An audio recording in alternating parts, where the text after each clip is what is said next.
Salam müəllimlər, hər vaxtınız xeyir. Deməli, bildiyimiz kimi artıq MİQ imtahanlarının tarixləri məlumdur. Tarix fənni üzrə imtahan 4 iyul tarixində keçiriləcəkdir. Və bu videonu da çəkməkdə məqsədim odur ki, imtahanda sizə hansı tip suallar daha çox gözləyir və daha çox sizə hansı tip suallarla çaşdıra bilərlər.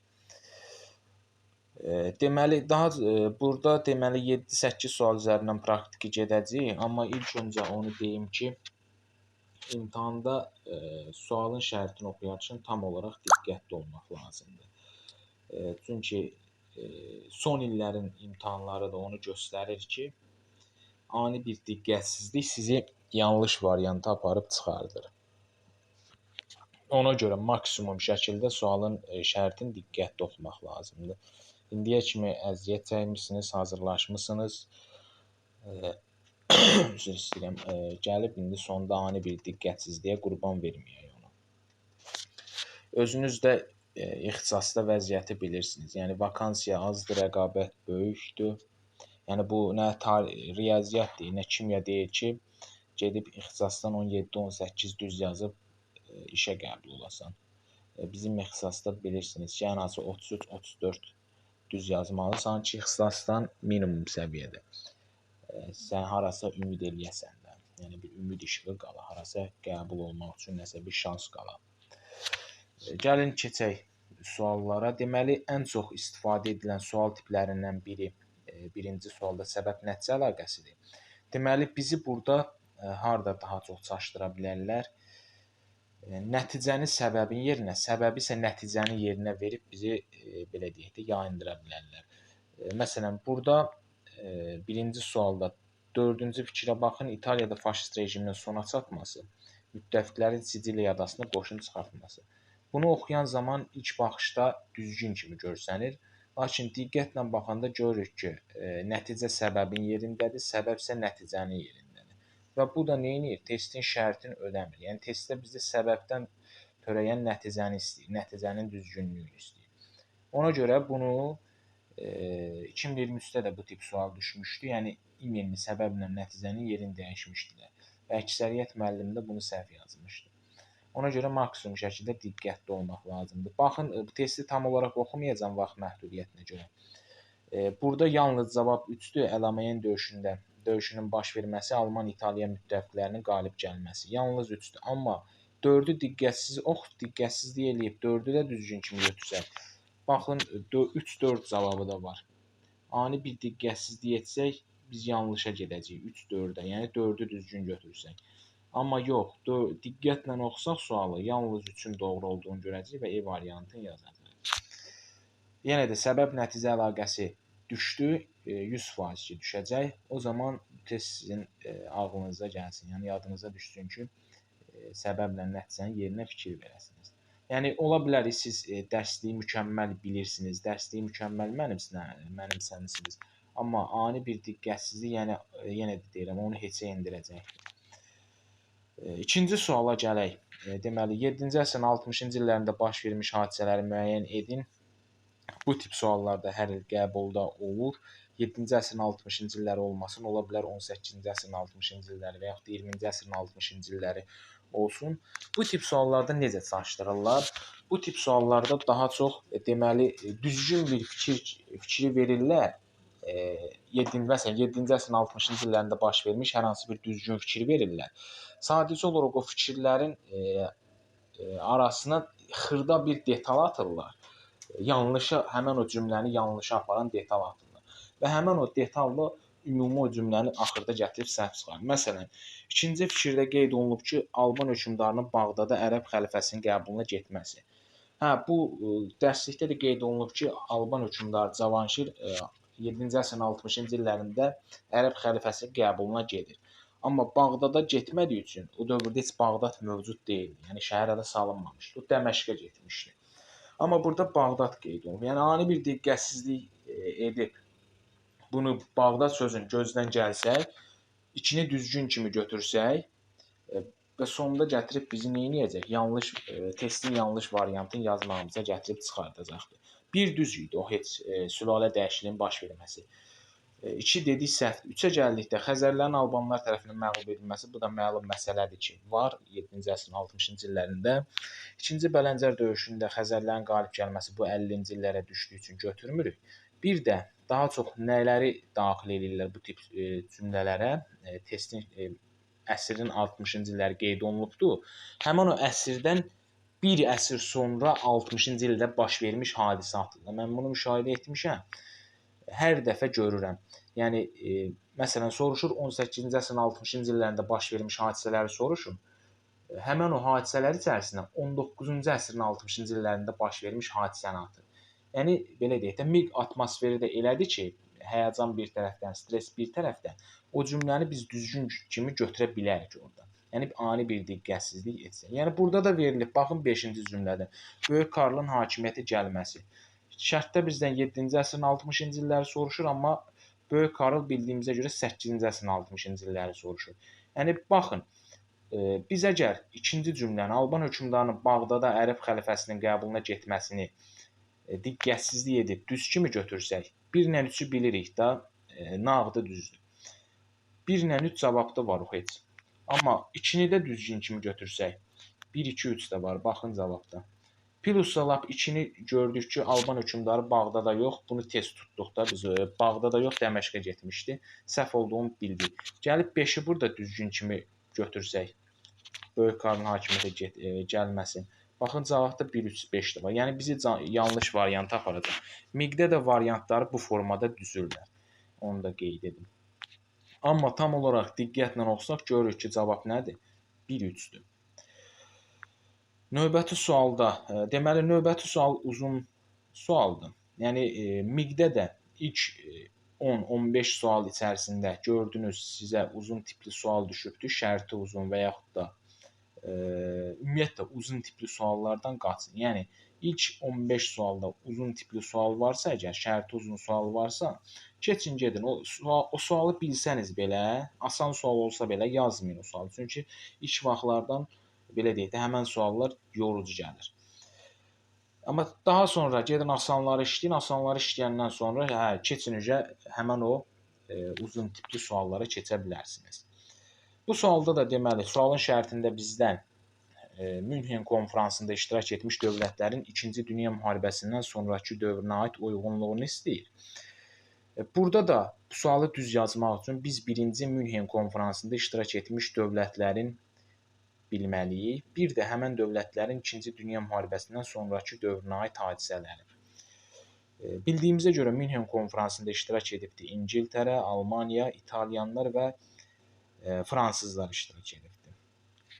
Burada da həmən o ölkələrdən 3-ü verilib yalnız. Hansıdır? İngiltərə, Almaniya və Fransa. 1 ilə 5 isə görürük ki, burada artıqdır. Yəni Türkiyə ilə Rusiya burada artıqdır. Ona görə biz avtomatik olaraq 1 ilə 5 olan variantları da çıxırıq. Yəni 1 ilə 5 harda varsa, hansı variantda varsa, həmən variantları çıxırıq. Və bir də hansı variantları çıxacaq biz, hansı variantları çıxmalıyıq? Həmən bu dövlətlərin 2-ci Dünya müharibəsindən sonrakı dövrünə aid olmayan hadisələr olan variantlar. Yəni testin şərtində bizə həmən dövlətlərin 2-ci Dünya müharibəsindən sonrakı dövrünü istəyir. Amma məsələn, B variantında 2-yə qeyd olunubdur D, Y. 2-yə D, məsələn, Ələmaniya döyüşündə qalib gəlmişdir. 2 ingilislər Ələmaniya döyüşündə qalib gəlir. Amma testin şərtində nə deyirdi bizdə? 2-ci Dünya müharibəsindən sonrakı dövr. Ələmaniya döyüşü ilə 2-ci Dünya müharibəsi dövründə baş verir. Ona görə B-ni də götürmürük. Yəni mənim fikrim sizə çatdı burada əsas nə demək istəyirəm. Yəni testin şərtini tam diqqətlə oxumasaq, bu tip sualda da testin şərtini tam diqqətlə oxumasaq, düzgün cavabı heç cürə tapa bilməyəcəyik. Sən əgər Ələmaniya döyüşünü İngiltərəyə aid etsəydin, onsuz da aiddir. Amma testin şərtində diqqətsizlik eləyib 2-ci Dünya müharibəsindən sonrakı dövrünə fikir verməsəydin, avtomatik götürüb cavabda B variantı yazacaqdın. Amma testin əsl cavabı da gəlib C variantı çıxacaqdı. Keçək növbəti suala. 4-cü sualda demək olar o tipdədir. Yəni testin yenə əsas tərəfinə baxmaq lazımdır. Bizdən erkən orta əsrlər dövrünə dövründə həm Şimali Azərbaycan, həm də Cənubi Azərbaycan tarixinə aid hadisələri soruşur. Məsələn, paytaxtı Gəncə olan dövlətin meydana gəlməsi, bu bilirik ki, Şəddadilərdir, erkən orta əsrlər dövrünə düşür, Şimali Azərbaycandadır. Bir A-nı götürə bilərik birə. Daha sonra Cəlalilər dövlətin tərkibinə daxil olmuşdur. Bildiyimiz kimi bu Cəlalilər dövlətin tərkibinə daxil olması bu Şimali Azərbaycanla bağlı olsa da erkən orta əsrlər dövrünə düşmür. Yəni testin şərtində bizdən erkən orta əsrlər dövrünü soruşur. Bunun yerinə erkən orta əsrlər dövrünün yerinə ola bilər ki, qeyd olunar 13-14-cü əsrdə və yaxud da qeyd oluna bilər ki, 16-cı əsrin ikinci yarısında. Yəni əsas sualın başlığına xüsusi olaraq fikir verin. Slavyanların yürüşünə məruz qalmışdı. Bu məlum məsələdir ki, qalıb Şimali Azərbaycan 9-10-cu əsrdə. Bu da erkən orta əsrlər dövrünə düşür. Albaniya dövlətinin meydana gəlməsi isə ümumiyyətlə erkən orta əsrlər dövrünə aid olmadığı üçün D-ni də götürmürük. Burada yalnız biz 1-ə A-nı götürürük. 2-də Cənubi Azərbaycan erkən orta əsrlər tarixinə aid hadisələri seçməliyik. Burada ilk paytaxtı Təbriz olan dövlət meydana gəlmişdi. Bu belə deyək də bizi çaşdıra bilər. Necə yəni ilk paytaxt Təbriz olan deyəndə artıq ağlımıza Rəvvadilər gəlir. Amma Rəvvadiləri belə deyək də tam olaraq diqqətli olsaq görürük ki, Rəvvadilərin ilk paytaxtı Təbriz olmayıbdı. Amma burada ilk paytaxtı Təbriz olan dövlət deyir bizə. Ona görə A-nı götürə bilmərik. İlk paytaxt Təbriz olan dövlət Qaraqoyundan götürə bilərik. O da ki, erkən orta əsrlər dövrünə düşmədiyi üçün onu da yenə 2-yə A-nı götürə bilmərik. B-də Abbasilər sülaləsinə qarşı çıxışlar baş vermişdi. Bu da doğrudur. Yəni elə Xürrəmilər hərəkatını göstərə bilərik. 481-ci ildə Sasanilərə qarşı azadlıq hərəkatı başlamışdı. Bu da Cənubi Azərbaycan tarixi ilə bağlı olmadığı üçün götürmürük. Şərqdə Azərbaycan soruşur bizdən. Monqolların yürüşünə məruz qalmışdı. Bu da yenə klassik orta əsrlərə düşdüyü üçün D-ni də götürə bilmərik. Yəni burada artıq cavabı deməyəcəm. Əsas mən sizə çatdırmaq istədiyim odur ki, yəni testin şərtini diqqətlə oxuyub aşağıdakı variantlarda diqqətlə oxumaq lazımdır ki, sonda gəlib düzgün cavabı tapasınız. Keçək 5-ə. 5-ci sualda keçən il demək olar 2 sual bu tipdə düşmüşdü. Necə çaşdırırlar burada? Burada Topçubaşovla Xoyski verilibdi, uyğunluğunu tapmalıyıq. Burada bəzən Topçubaşovla Xoyskiyə məsələn 2 dənə oxşar variant, 2 variant oxşardır da, yəni 3-ə getməlidir 2 variant. 3-ə biz məsələn yazmalıyıq B ilə D-ni. Amma bəzən B-ni gətirirlər, yalnız 1-ə aid edirlər və yaxud da yalnız 2-yə aid edirlər. Əslində aiddir, 1-ə də aid olsa düzdür, 2-yə də aid olsa düzdür ayrı-ayrılıqda. Amma Venn diaqramında avtomatik olaraq həmin o hər ikisinə aid olan oxşarlıqda olmalıdır deyə onu 3-ə götürməliyik. Məsələn, baxın burada D variantına baxın, D variantına. 1-ə qeyd olunubdu Əlimərdan bəy Topçubaşova AB Vibok bəyannaməsini imzalamışdı və Rusiya Dövlət Dumasına deputat seçilmişdi. 1-ə AB. Bu əslində düzgündür da, düzdürmü? Rusiya Dövlət Dumasına deputat seçilib, Vibok bəyannaməsini imzalayıb. 1-ə AB düzdür. 2-yə nə qeyd olunub? F. AXC Milli Hökumətə rəhbərlik etmişdi. Bu da doğrudur. 3-ə nə qeyd olunub? Azərbaycan Xalq Cümhuriyyətinin fəaliyyətinə mühüm rol oynamış. Yəni oxşar cəhətdə D-dir. Amma baxsaq görərik ki, B var. Rusiya Dövlət Dumasına deputat seçilmişdi. Bu həm də Xoyskiyə aid olduğu üçün bunu yalnız 1-ə götürə bilmərik. Yəni 1-ə o qeyd olunan B variantı bu testdə hal-hazırda şərtini ödəmir. Həmin o B variantı A variantına baxın. A variantında 3-də olmalıdır. 1A Topçubaşova götürmək Vibok bəyannaməsini imzalamışdı. 2-yə F-ni götürürük. AXC-də Milli Hökumətə rəhbərlik etmişdi. 3-ə də oxşar cəhət kimi həm Dövlət Dumasına deputat seçilib, həm də AXC-nin fəaliyyətində mühüm rol oynamışdı. Yəni bəzən belə bir dəyişiklik edib yanlışlığa apara bilirlər bizi. Keçən ildə bunu etmişdilər. Yəni bir çox müəllim o iştirak edənlər bilir. Axıstanla bağlı sualda idi. Bir də səhv eləmirəmsə mədəniyyətlə bağlı olan sualda, yəni bu formada idi. Yəni ani bir diqqətsizlik etsək burada, bu testin də cavabın səhv yazacaq. Amma ümumilikdə götürsək sadə sualdır. Keçək 5-ci, 6-cı suala. Bu tip sualdan da çox istifadə olunur. Təxmini 4-5 dənə uzun belə suallar verilir. Daha çox prezidentlərlə və şəxslərlə bağlı olur, ölkələrlə də bağlı olur. Hal-hazırda burada ölkələrlə bağlıdır. Məsələn, 3 dənə ölkə verir. Bəzən şərtdə eyni əsrləri verir. Bəzən şərtdə eyni əsrləri verir burada. Məsələn, deyir 19-cu əsrin 50-ci illərində aşağıdan da 3 dənə ölkə verir. Bir də hər ölkənin öz əsrini verə bilər. Məsələn, burada ayrı-ayrılıqla verir. Deyir, ABŞ 19-cu əsrin birinci yarısında, Fransa 20-ci əsrin birinci yarısında, Almaniya 20-ci əsrin əvvəllərində. Burada hər ölkənin öz əsrinə uyğun hadisələri seçməliyik. Məsələn, aşağıda birdə birin aşağısında, yəni ABŞ olan cərgədə bütün hadisələr ABŞ-a aiddir. Amma şərtdə 19-cu əsrin birinci yarısı dediyinə görə artıq biz nə edirik? Birinci yarısına aid hadisələr görə. Məsələn, Belçikada sülh müqaviləsinin imzalanmasını götürə bilərik. Çünki 19-cu əsrin birinci yarısına düşür. 1814. Amma Ağ Evin tikintisinə başlanması bu 18-ci əsrdir. Çin imperatoruna üsyanı yatırmaqda kömək etdi. Bu 19-cu əsrin ikinci yarısıdır. Konstitusiyada əlavə düzəlişlər bu da ki, ikinci yarısıdır. Yəni ani bir diqqətsizlik edib burada ABŞ-a olan hadisələrdən 19-cu əsrin ikinci yarısında olan hadisəni birinci yarısına götürsək, yenə də nə edirik? Testin sualın cavabının sonda yanlış cavab kimi qeyd edirik. Növbəti suala gəlsək, yenə də növbəti sualda bu islahatlarla bağlıdır. Bizdən sosial-iqtisadi və yaxud da dövlət quruculuğuna aid islahatların uyğunluğunu soruşa bilər.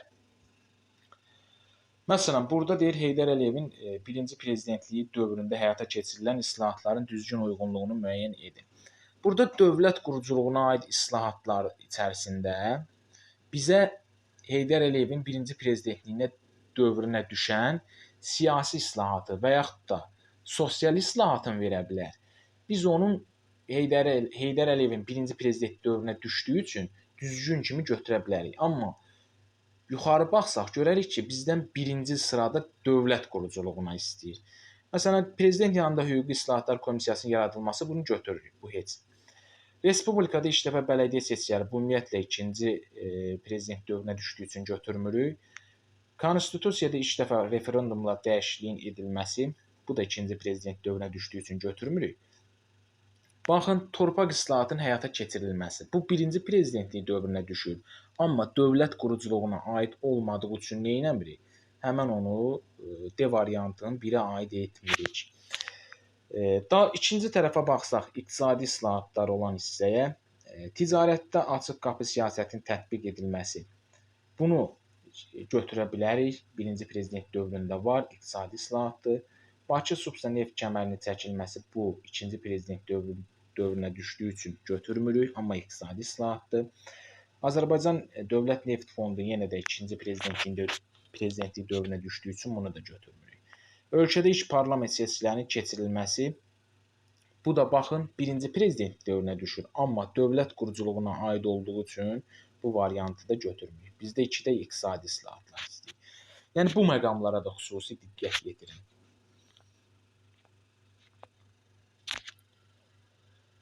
Keçək sonuncu sualımıza, 8-ci sual. Venn diaqramı yenə də hər il düşür bu tipdə 2-3 dənə sual. Bəzən burada dövlətlər verir, bəzən şəxslər verir, bəzən isə əsrlər verir. Əsrlərin oxşar fərqli cəhətləri götürülür. Baxın, burada nə edirlər? Məsələn, burada prezidentlər verilib hal-hazırda və hər prezidentin öz dövrünə aid aşağıda da hadisələr verilibdir. Amma çaşdırmaq üçün burada məsələn birə John Kennedy var. Ona birə baxın, birə yox, daha doğrusu 3-ə Harry Truman. Harry Trumanə 3-ə daha çox B variantın qeyd olunubdur bu testdə. B variantında nə deyir? Daxili siyasətdə əsas məsələlərdən biri Türkiyə və Yunanıstana yardımlar etmək idi. Bildik ki, Harry Truman'in daxili siyasət yox, əsas xarici siyasətlərindən biri idi. bu Truman doktrinasına görə Yunanistana və Türkiyəyə yardımlar etmək. Testdə isə daxili siyasət kimi qeyd olunubdur. Amma belə baxanda diqqətsizlik edib bunu ilk öncə oxuyanda belə düzgün kimi gəlir adama. Və ona görə də həmin o digər variantlarda da 3-ə B işarələndiyi üçün gedib həmin variantı götürürük biz. Gəlin elə bu testi gedək başdan ayağa. ABŞ konstitusiyasına düzəliş edildi. Bunu yalnız Harry Trumanə götürürük. Daxili siyasətdə əsas məsələlərdən biri Türkiyə, Yunanistana yardımlar etmək. Bunu ümumiyyətlə dedik, bu düzdür. Trumanə götürə bilərik, amma onu xarici siyasət kimi götürə bilərik. Yəni daxili siyasətinə aid deyil. Yəni B-ni ümumiyyətlə heç birinə aid etmirik. Moskvada İngiltərə və SSR ilə bir sıra razılaşmalar əldə edildi. Bunu yalnız götürürük John Kennedy'yə 1963-cü ildə. Daha sonra Bill 2-yə Yaxın Şərq məsələsində İsrailin tərəfini tutdu. Bu heç birinə aid deyil. Balkanlarda baş verən müharibələrdə sülhün imzalanmasına nail oldu. Bu Bill Clintona aiddir. Panamaya hərbi müdaxilə təşkil etmişdi, o da Bush'a aiddir. Yəni bunu da heç birini götürməyik. Demokratlar Partiyasını təmsil etmək isə bu hər üçünə aiddir. Yəni oxşar cəhət kimi götürürük bunu da. 3-ə Harry Trumanə burada nəyi götürürük? ABŞ konstitusiyasına düzəliş edildi. Yəni A variantı. Bildik ki, 2-ci Dünya müharibəsindən sonra ABŞ konstitusiyasına düzəliş edilibdir. Yəni 1C, 2Y, 3A, 4D C olacaq burada C variantı. Amma baxın, az öncə dediyim məsələyə gəlsək, burada bir variantda da Harry Trumanə daxili siyasətdə əsas məsələlərdən biri Türkiyə və Yunanistana yardımlar etmək verilib. Yəni olduğu kimi verilibdir. Bir dənə dəyişiklik həmən Trumanə B-ni aid etmək var burada. Hansı variantdır? 3-də deməli, baxın B variantına 3-də. Yəni biz onu diqqətsizlik edib düz kimi götürsək, B variantını yazacağıq. Yəni daxili siyasət sözünə fikir verməsək, testin düzgün cavabını B yazacaq. Amma əslində olan isə nə olacaq cavab?